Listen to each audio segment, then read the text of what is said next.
Bien, le troisième point sur lequel je voudrais tabler, c'est cette déclaration. Je dis que je parle de votre déclaration, de vos déclarations.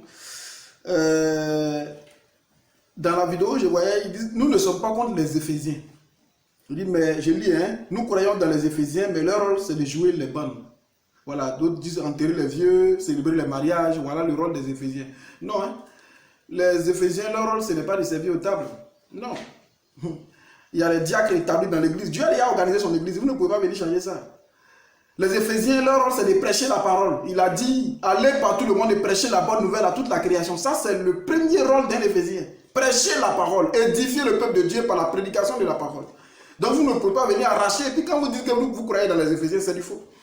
Parce que vous les attaquez, et puis vous dites que leur rôle, c'est limite. C'est-à-dire que vous arrachez les prérogatives qui s'attachent ou qui se rattachent à leur ministère, à leur fonction.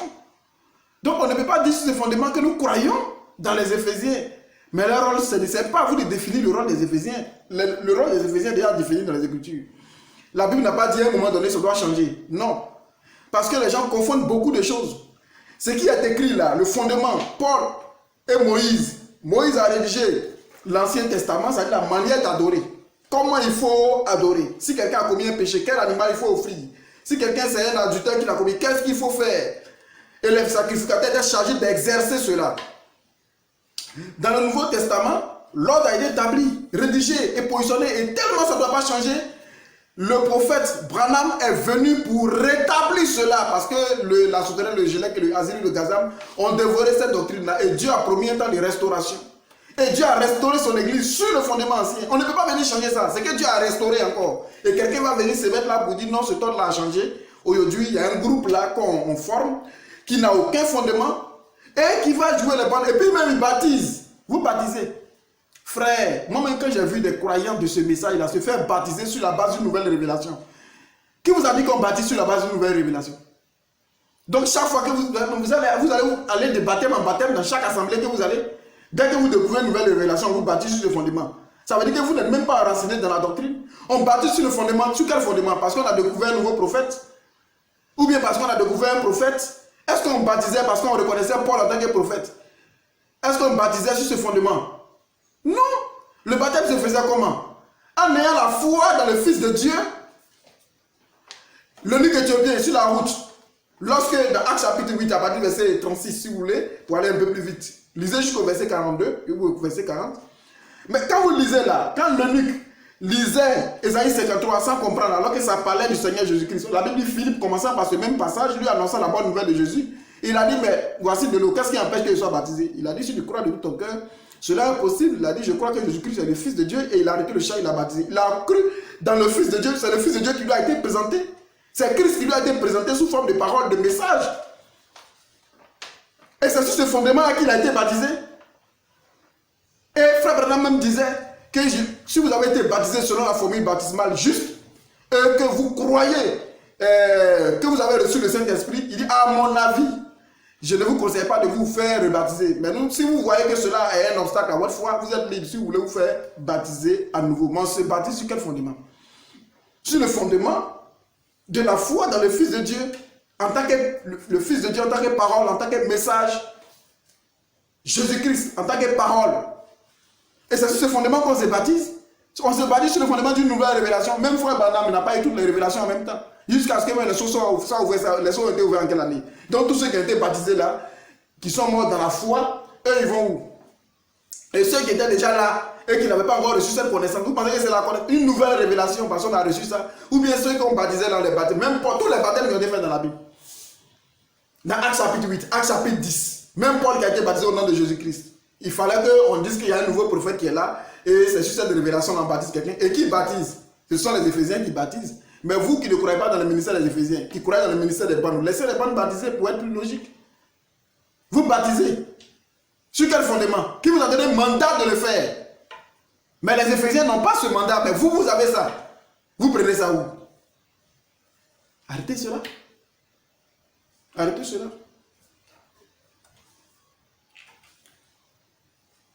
Vous ne croyez pas dans les Éphésiens, c'est tout. Vous ne croyez pas. Sinon, ne dites pas que nous croyons dans les Éphésiens, mais leur rôle, c'est de jouer les bandes. Ce n'est pas à vous de définir ça. Le rôle des Éphésiens, c'est de prêcher la parole. Nous avons vu ça dans Matthieu chapitre 28, le verset 19 à 20. Marc chapitre 16, le verset 15 jusqu'au verset... et j'en passe. Alors, il dit, allez par tout le monde, prêcher la bonne nouvelle à toute la création. C'est le rôle des Éphésiens, c'est ce qu'ils doivent faire. Nous lisons 1 Timothée chapitre 1, le verset 3. Dans Éphésiens chapitre 4, le verset 11 jusqu'au verset 14, la Bible dit, il a établi les Éphésiens pour le perfectionnement des saints. Vous ne pouvez pas venir dire que leur rôle, c'est de... Ou bien le rôle a changé aujourd'hui. Ça veut dire qu'on a changé, on est passé à une autre dispensation. Non. Non. Peu importe les messagers qui passent, d'Éphèse, Smyrne, Pergame, Thyatire, Sardes, Philadelphie et Laodicée, tout le message là, tout ce que ces anges-là vont prêcher, mais le fondement doctrinal doit rester le même. Peu importe celui qui vient. Ça ne peut pas changer. Il y a 2 testaments et un seul testateur. Et le testament n'est valable qu'en cas de décès du testateur. Et dans l'Ancien Testament, nous avons vu que comment on appelle ça, cela reposait sur le sang des taureaux et des boucs. Et dans le Nouveau Testament, cela repose sur le sang de Christ. Et ces 2 testaments, le testament c'est quoi? C'est la volonté exprimée d'un homme. Et lorsqu'il est vivant, ce testament n'a aucune valeur. Mais lorsqu'il meurt, ce testament a une valeur. C'est sur ça qu'on doit suivre. C'est ce qu'on doit suivre, pardon. C'est sur ça qu'on doit marcher. C'est par cela que nous devons vivre. Parce que c'est sa volonté. La volonté de Dieu a été exprimée dans l'Ancien Testament et cela reposait sur le sang des taureaux et des boucs. La manière d'adorer n'a pas changé. Peu importe Ésaïe qui venait, peu importe Jérémie qui venait, tous ceux qui venaient après devaient rester sur le même fondement. Et dans le Nouveau Testament, le testament a été établi, le fondement a été posé. Il dit quiconque vient bâtir dessus, il ne doit bâtir sur un autre fondement. Il doit bâtir sur le même fondement. Ce qui a été posé Christ. Et lui-même, il s'est inclus en disant que si c'est moi-même qui viens changer, que je sois maudit. Et vous venez aujourd'hui changer l'ordre que Dieu a établi. Faites très attention à ce que vous dites. Peu importe l'esprit qui vous parle, peu importe la dimension de quelqu'un, peu importe qui il est, ce message-là nous amène à être très vigilants. 1 Timothée 1, 1 à 3. 1 Timothée 1, 3, pardon. Oui. Je te rappelle l'exhortation que je te fis à mon départ de la Macédoine. Voici ce que Paul dit à Timothée. Lorsque je t'engageais à rester à Éphèse, oui, afin de recommander à certaines personnes de ne pas enseigner d'autres doctrines. C'est ce que Frère Branham disait, prêcher, répéter ce que disent les bonnes. Il dit de ne pas enseigner d'autres doctrines. Il y a des gens qui ont enseigné de fausses doctrines, Paul les a livrés à Satan. Mais ça ne veut pas dire qu'on ne doit pas continuer. Il demande à Timothée, ceux-là, de garder le bon dépôt et de les prêcher, de prêcher cela fidèlement. Ça ne peut pas changer. Paul ne doit pas dire arrêtez tout. Et on va écouter seulement la voix de Paul. Non, on vient, on joue les bandes de Paul. C'est-à-dire on prend les livres de Paul, dans chaque qu'il a écrit, toutes les lettres. On vient, on lit ça dans chaque assemblée, chaque jour pour s'édifier. Faites très attention. Nous lisons aussi Ephésiens 4, 11 à 14.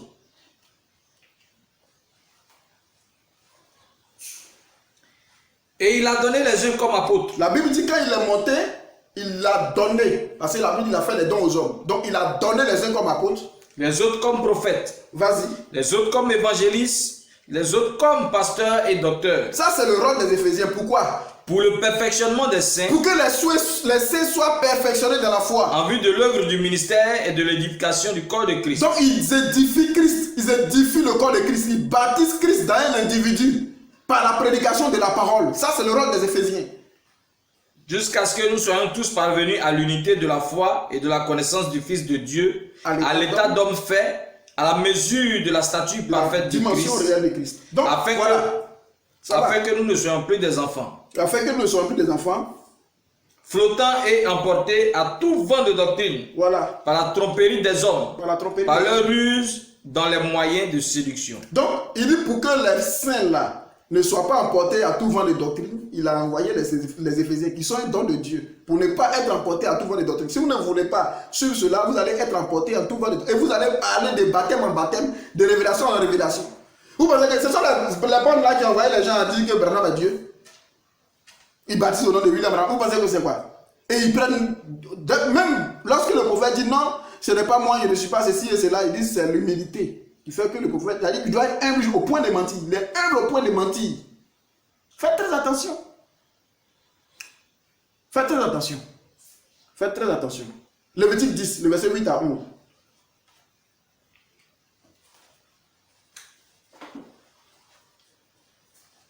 Lévitique 10, 8 à 11. L'Éternel parla à Aaron et dit, vas-y. tu ne boiras ni vin, Tu ne boiras ni vin, ni boisson enivrante. Oui. Toi et tes fils avec toi. Donc les sacrificateurs, le souverain et les sacrificateurs, il dit, quand vous allez entrer dans la tente d'assignation, quand vous allez entrer même dans le service, en un mot, vous ne devez pas boire de vin, aucune boisson enivrante. Vas-y. Toi et tes fils, lorsque vous entrez dans la tente d'assignation, oui, de peur que vous ne mouriez, ce sera une loi perpétuelle parmi vos descendants. Vas-y. Afin que vous puissiez distinguer ce qui est saint de ce qui est profane. Afin que vous puissiez distinguer. Puisque si tu es ivre, tu ne pourras pas distinguer le bien du mal. Vas-y. Ce qui est impur de ce qui est pur. Vas-y. Et enseigner aux enfants d'Israël. Et vous devez enseigner, vous les sacrificateurs, votre rôle là, c'est d'enseigner aux enfants d'Israël toutes les lois que l'Éternel leur a données par Moïse. Toutes les lois que Dieu a données par Moïse. La révélation vient de façon brute. Aucun prédicateur, aucun ministre ne peut prétendre avoir une révélation en dehors d'un prophète. Nous avons simplement une inspiration. Parce que tout prédicateur prêche par inspiration. Le prophète lui reçoit la révélation directe de Dieu.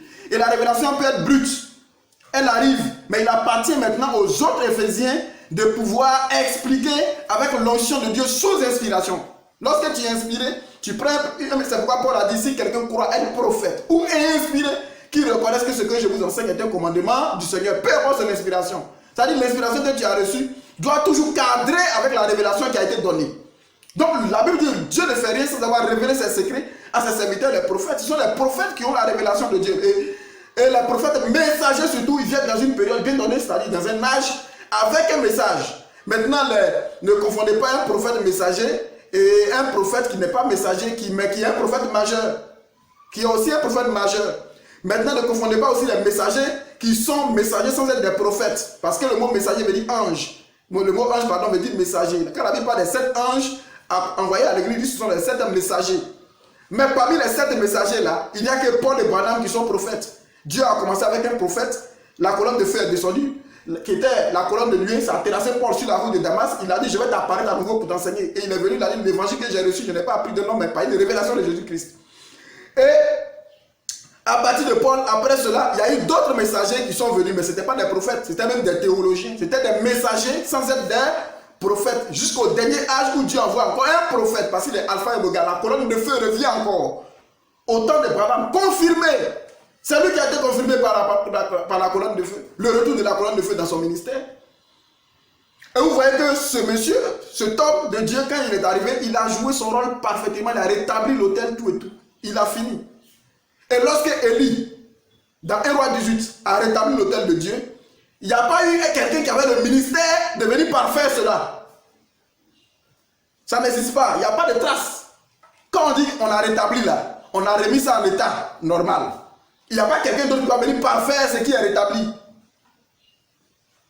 Je ne crois pas en cela. Donc ce n'est pas un autre qui va venir dire non. Oui, faites très attention. Donc les sacrificateurs, leur rôle c'est quoi? D'enseigner la loi que Dieu a donnée à Moïse, au peuple.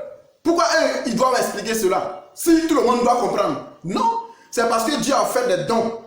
Le ministère c'est le don de Dieu. C'est Dieu qui a placé cela en l'homme. Pour que Dieu puisse s'exprimer au travers de l'individu. Et vous voulez écarter cela. Revenez à la parole, frère. Revenez au message. Ne soyez pas séduits et ne soyez pas des enfants portés à tout vent de doctrine. Restez enracinés dans le message. Lisons une brochure. L'imitation du christianisme. Prêchez le 20, premier mois 57, au matin, paragraphe 1er. Nous allons écouter ce que frère Branham dit. Aussi de Neville encore. Merci frère Neville. Oui. Il paraît que le trio Neville est l'un des meilleurs trios du pays. Il paraît que le trio Neville, parce que Neville avec ses associés, ils sont 3, il paraît que c'est le meilleur trio du pays. Une personne s'adresse à frère Branham. Oui. De toute façon, c'est juste. Voilà. C'est juste. Frère Neville dit, j'en doute, frère Branham, et l'assemblée rit.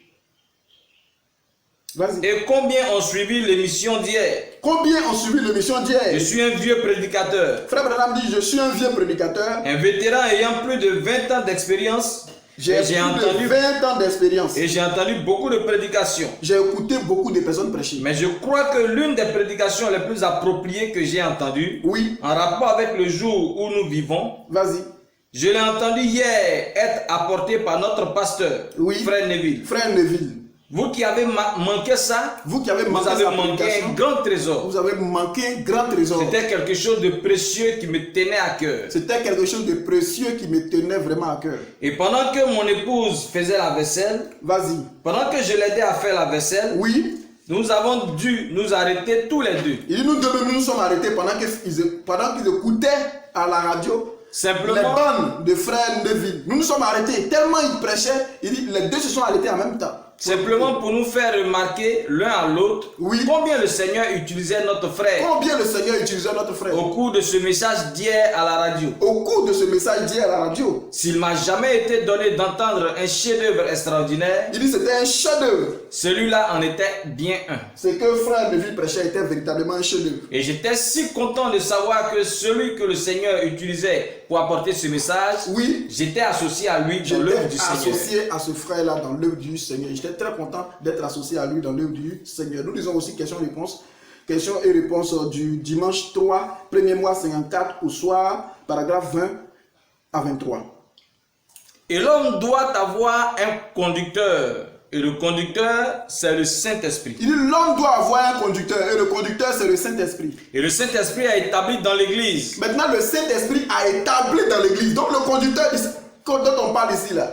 Il dit non, c'est bon, on doit écouter. Mais il parle même du Saint-Esprit. Le Saint-Esprit même là. C'est le Saint-Esprit qui a utilisé le prophète pour prêcher les bandes. Mais le Saint-Esprit même directement. Il dit voici ce que le Saint-Esprit... Et le Saint-Esprit a établi dans l'église, premièrement, les apôtres. Le Saint-Esprit a établi dans l'église les apôtres. Après cela, les prophètes et ainsi de suite. Vas-y. Il n'y a pas longtemps, quelqu'un disait, eh bien frère Branham, oui, nous n'avons besoin de personne pour nous enseigner. Il dit nous-mêmes, on n'a plus besoin de personne pour nous enseigner. Quand le Saint-Esprit viendra, quand le Saint-Esprit va venir, nous n'aurons besoin de personne pour nous enseigner. On n'a plus, les bandes vont venir, donc on n'a plus besoin de personne pour nous enseigner. Il disait, la Bible dit qu'on n'a pas besoin d'enseignement. La Bible dit qu'on n'a pas besoin de quelqu'un pour nous enseigner. J'ai dit. Pourquoi alors ce même Saint-Esprit a-t-il établi des docteurs dans l'église? Pourquoi le Saint-Esprit a établi alors des docteurs dans l'église, des enseignants? Vous voyez? Il a mis l'église en ordre. Dieu a déjà mis l'église en ordre. Il nous faut avoir des docteurs. C'est vrai. Mais il ne vous faut pas avoir quelqu'un. Il ne doit pas vous enseigner 10 ans. Oui. Vous ne commettrez point d'adultère. Ça c'est la dénomination. Vous venez de citer la loi. Il dit ce n'est pas un homme de ce genre. Vous ne jurerez point ni ne prendrez.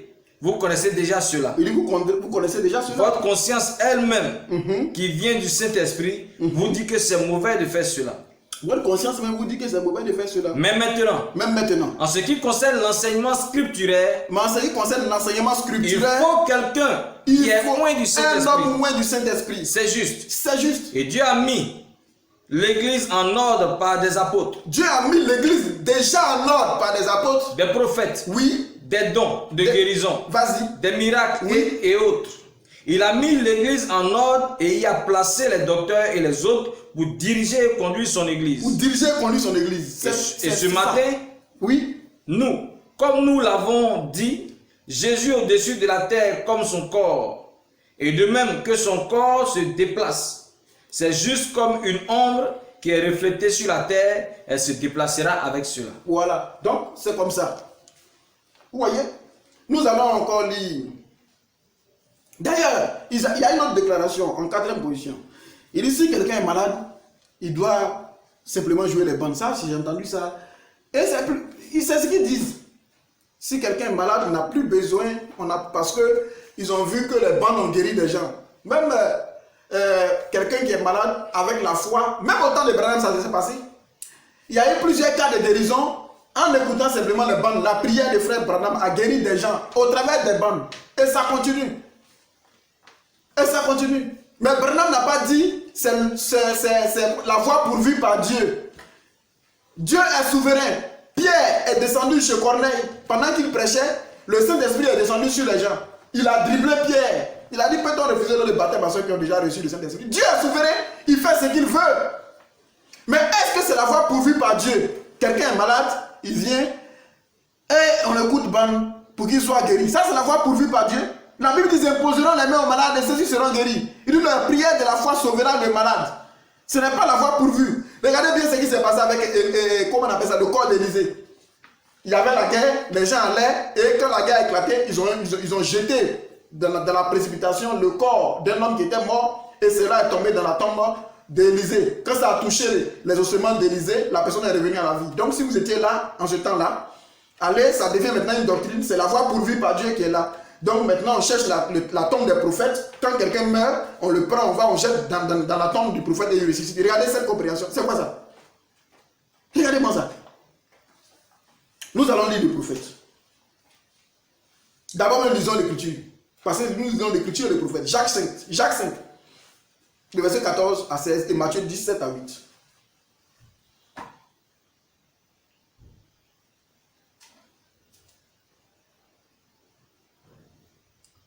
Vous prenez tout pour faire une doctrine. Quand quelque chose n'est pas... Ça veut dire que vous allez prendre tout ce que vous voyez dans la Bible pour faire des doctrines. Mais les chrétiens célestes là, vous pensez qu'ils ne portent pas chaussures là, c'est pourquoi? C'est parce qu'ils ont vu verset. Mais est-ce que c'est le sens? Ils ont vu verset et ils ont pris ça, ils ne portent pas chaussures. Les tillards des prêtres là, vous pensez que c'est pourquoi? Dans l'ancien sacerdoce, les sacrificateurs ne portaient pas des tillards. Et il faut prendre verset aussi pour définir ça. Les branhamistes là, vous pensez que c'est quoi? Ceux qui croient que Branham est Jésus. Et ils disent que Jésus est un soulard. Et que c'est Branham aujourd'hui son nom qui sauve. Et son nom là, c'est le nom même, le nouveau nom. Etc. etc. Ils baptisent au nom de lui là-bas. Vous pensez que c'est la déclaration de qui ils prennent pour justifier cela? C'est la déclaration des bandes. Mais est-ce que c'est la révélation? Est-ce que c'est l'écriture? Non. Vas-y frère. Quelqu'un parmi vous est-il malade? Quelqu'un parmi vous est-il malade? Il appelle les anciens de l'église. Qu'il appelle les anciens de l'église. Et que les anciens prient pour lui. Et nous allons voir ce que Branham a interprété au sujet de ce verset. En loignant d'huile au nom du Seigneur, la prière de la foi sauvera le malade. Il dit les anciens doivent prier en imposant les mains ou en loignant d'huile, ce dernier-là, que la prière de la foi sauvera le malade. On n'a pas dit d'écouter la bande pour être guéri. Et le Seigneur le relèvera. Et le Seigneur le relèvera. Et s'il a commis des péchés, il lui sera pardonné. Et s'il a commis des péchés, il lui sera pardonné. Mais comment il va confesser? Tu as confessé péché à la bande. Lisons Matthieu 10, 7 à 8. Et nous allons lire aussi Marc 16, 17 à 18. Matthieu 17 à 8. Allez, prêchez et dites. Prêchez et dites. Le royaume des cieux est proche. Le royaume des cieux est proche. Guérissez les malades. Vas-y. Ressuscitez les morts. Ça c'est la commission de l'église. Purifiez les lépreux. C'est la commission qui a été donnée aux Éphésiens. Chassez les démons. Chassez les démons. Vous avez reçu gratuitement. Vous avez reçu donné gratuitement l'onction. Vous avez reçu l'onction gratuitement, donnée gratuitement. Ne prenez ni or, ni argent, ni monnaie dans vos ceintures. Ça va. Marc 16, 17 à 18.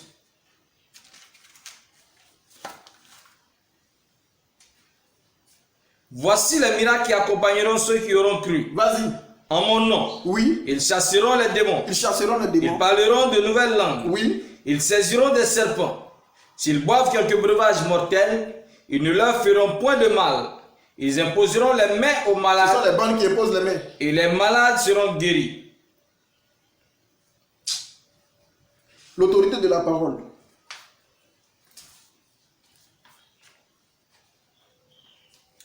Prêché le mardi 2, 6e mois 53 au paragraphe 7. Dieu a établi des prédicateurs dans l'église. Oui. Ces pasteurs que voici. Il dit Dieu a établi des prédicateurs dans l'église. Vous ne pouvez pas changer ça.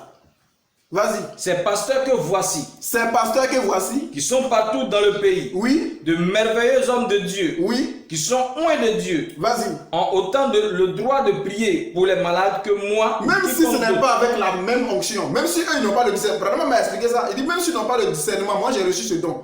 De discerner les esprits et tout ça. Mais même si eux ils n'ont pas cela. Ils ont le droit de prêcher. De prier même pour les malades autant que moi. Ils ont le même droit que moi. Vas-y. Et pas seulement le pasteur. Il dit ce n'est même pas seulement le mais pasteur. chaque membre d'église Chaque membre a le droit de prier pour les malades. A le droit de prier pour les malades. Vous dites ban, on arrête. Même parmi vous là, quelqu'un d'autre ne peut pas imposer les mains. Quand vous vous réunissez dans les maisons, je ne sais où, pour pouvoir écouter les bandes là, personne ne doit imposer les mains à son ami ou bien prier pour vous. Vous devez vous confesser les péchés les uns les autres. C'est ban on écoute. Ce temps là, vous écartez ça. Vas-y. Le don de guérison opère dans l'église, dans toute l'église, pas seulement dans le pasteur. Pas seulement dans le pasteur. Il est dit. Il a dit. Confessez donc vos péchés les uns aux autres. Oui. Et priez les uns pour les autres. Voilà. Afin que vous soyez guéris. Afin que vous soyez La guéris. prière fervente du juste a une grande efficacité. Voilà. A une grande efficacité. Je crois en lui. Maintenant, je veux que vous m'accordiez ceci ce soir. Ayez foi en lui. Ayez foi en lui. Puis, après cela, il a envoyé des dons à l'église, tels que les prophéties et tous les autres dons. Et tous les autres dons. Des docteurs, oui. Des pasteurs, et ainsi de suite, qu'il a placé dans l'église, tout pour le perfectionnement de l'église, afin que les gens aient la foi dans son œuvre achevée au calvaire. Mais pourquoi vous voulez changer ce que le prophète? Ça, c'est pas ban, on est en train d'écouter là. C'est pas ban, on suit. Un plus grand témoignage. Prêcher le 15, 11e mois 53 au soir, paragraphe 17. Et voici la chose suivante que je voudrais dire. Et voici la chose suivante que je voudrais dire. N'attendez pas qu'il y ait une campagne de guérison dans votre ville pour que vous soyez guéris. Pour que vous soyez guéris. Votre pasteur, qu'il y ait une grande campagne de guérison. Votre pasteur ou votre voisin qui est chrétien a tout autant reçu de Dieu le droit légal de prier pour vous que n'importe qui d'autre sur la face de la terre. Il dit, votre pasteur là, il a aussi le droit légal de prier pour vous. Vous qui dites c'est bon, on doit écouter. Il ne faut pas attendre que quelqu'un vienne avec une campagne de guérison. Avec une campagne de guérison. Ces hommes stimulent tout simplement votre foi. Est-ce que le pasteur a un pouvoir pour guérir? Est-ce qu'un homme de Dieu, quiconque, personne n'a le pouvoir de guérir? On vient simplement stimuler ta foi. Et c'est ta foi là qui va te guérir. Parce que Dieu travaille avec la foi. Et même dans la dénomination, il agit avec la foi. En toutes choses, c'est par la foi. Vous voyez? Et même il dit, vous dites, le prédicateur peut-être il a mal prié, ou il a fait ceci, cela. Il dit, ça n'a rien à voir avec le prédicateur, c'est votre foi. C'est votre foi. Donc, vas-y frère. Dieu n'a jamais envisagé que toutes ces campagnes balaient la nation. Oui. Il s'attendait à ce que cela se produise dans chaque église, oui. Que chaque pasteur le fasse. Que chaque pasteur le fasse. La Bible dit, oui. Si quelqu'un parmi vous est malade, qu'il appelle les anciens de l'église. Or, en réalité, oui. L'ancien, c'est dans les milieux de la Pentecôte, on appelle ainsi un diacre ou quelqu'un comme ça. Oui. Mais un ancien. C'est un prédicateur. C'est un prédicateur. Qu'il appelle les prédicateurs de l'église. Oui. Et qu'il loigne d'huile et prie pour lui. Que les prédicateurs loignent d'huile et prient pour lui. La prière de la foi sauvera le malade. C'est ça l'écriture. Confessez vos fautes les uns aux autres. Confessez vos péchés et priez les uns pour les autres. Et priez les uns pour les autres. Priez tous les uns pour les autres afin que vous soyez guéris. Voyez? Amen. Amen.